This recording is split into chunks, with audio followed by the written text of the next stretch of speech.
god torments my body thus, and seeks to conquer mighty Tamburlaine. Shall sickness prove me now to be a man that have been termed with terror upon the world?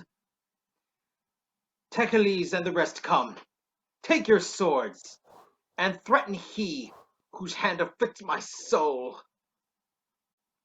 Come, let us march against the powers of heaven, and let the black streamers in the firmament to signify the slaughter of the gods. Ah, friends, what shall I do? I cannot stand. Come and carry me toward against the gods, thus envy the health of Tamburlaine. Why shall I sit and languish in this place?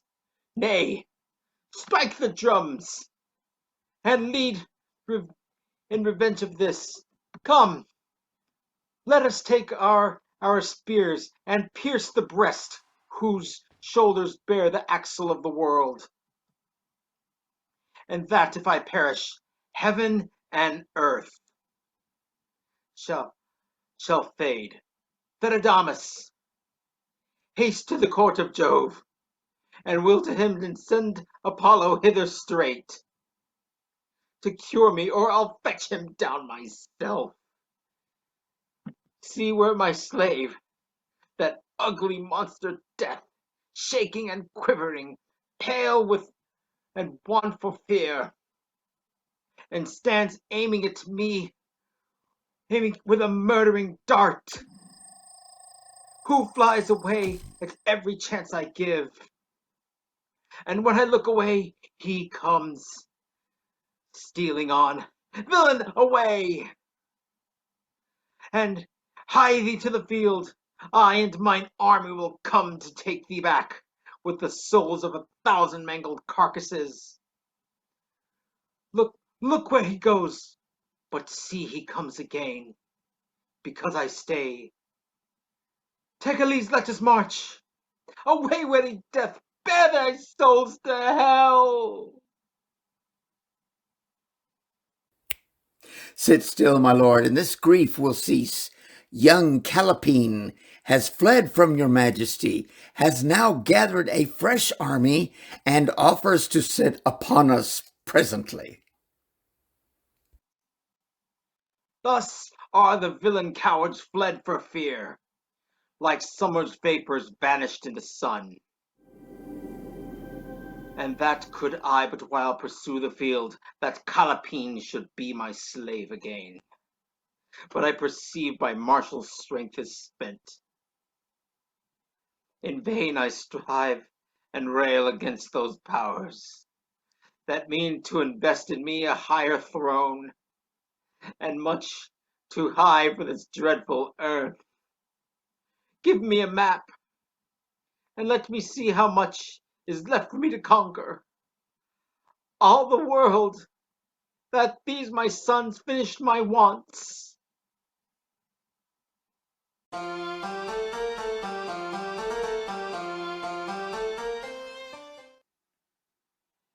Here I began a march towards Persia, along Armenia, through the Caspian Sea, and thence to Bithynia, where I took the Turk and his empress prisoners, and then I marched to Egypt through Arabia, and there, not far from Alexandria, whereas the Tyrrhene and the Red Sea meet, being distant less than full of 100 leagues, I cut a channel through them both, that might sail quickly to India, and thence from Nubia near Borno Lake, and along the Ethiopian Sea, cutting through the tropic line of the Capricorn, I conquered as far as Zanzibar, and then I conquered the northern part of Africa. I came at last to Grecia, and from thence to Asia, where I will stay against my will, which is far from Scythia, where I first began. Backwards and forwards near 5,000 leagues, here my boys see What a world of the ground lies from wasteland amidst cancer's line, and rising to the earthly globe, where the sun, declining from our sight, begins the day with our antipodes. Thus shall I die, and this unconquered. Lo, here, my sons, are all the golden mines, incementable drugs and precious stones, more worth than Asia and the worth beside, from the Antarctic pole.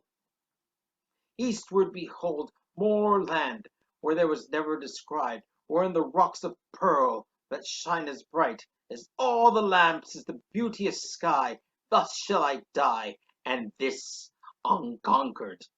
Here, my lovely boys, what death forbids me live, that your lives command, in spite of death.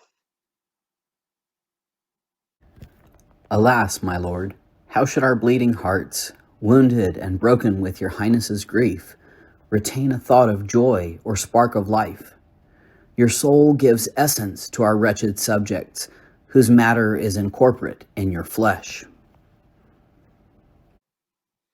But now, sons, this subject not of force enough to hold the fiery spirit contains, must part, imparting his impressions by equal proportions into both of thy breasts, my flesh divided into your precious shapes, shall still retain my spirit, though I die, and live in all your seeds immortality.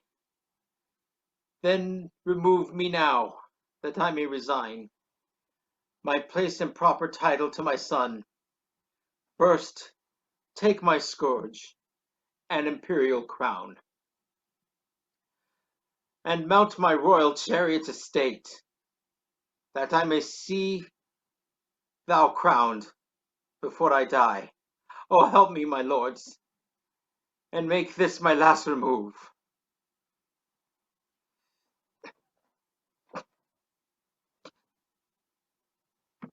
With what a flinty bosom should I joy the breath of life and burden of my soul, if not resolve it into resolved pains, my body's mortified lineaments should exercise the motions of my heart, pierced with the joy of any dignity. O Father, if the unrelenting ears of death and hell be shut against my prayers, and that the spiteful influence of heaven deny my soul fruition of her joy, how should I step or stir my hateful feet against the inward powers of my heart, leading a life that only strives to die, and plead in vain unpleasing sovereignty? Let not thy love exceed thine honor, son, nor bar thy mind that magnanimity that nobly must admit necessity. Sit up, my boy, and wilt with those silken reins bridle the steel stomach of these jades. Heavens witness me with a broken heart and damned spirit I ascend this seat, and send my soul, before my father die, his anguish and his burning agony.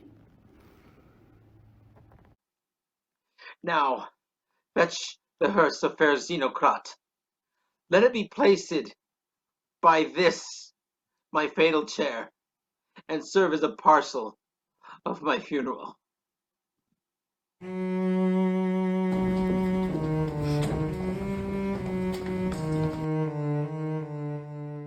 Now, eyes, enjoy thy latest benefits, when my soul hath virtue of your sight.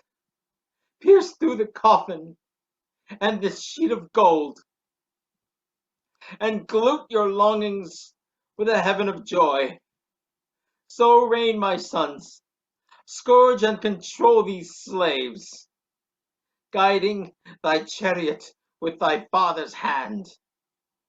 And precious is the charge thou undertaketh, is that with Clementi's brain stick's sun did guide, when wandering Phoebe's ivory cheeks were scorched.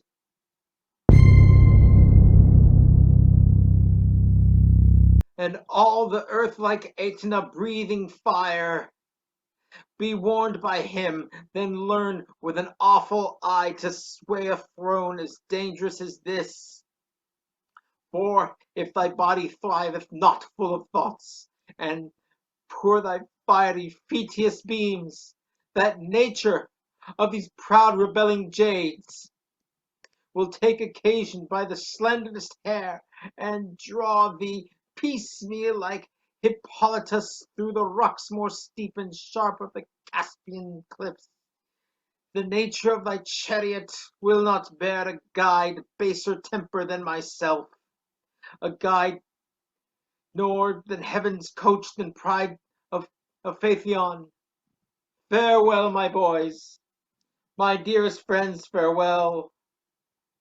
My body feels and my soul doth weep to see your sweets and desires deprive my company, for Tamburlaine, scourge of God, must die.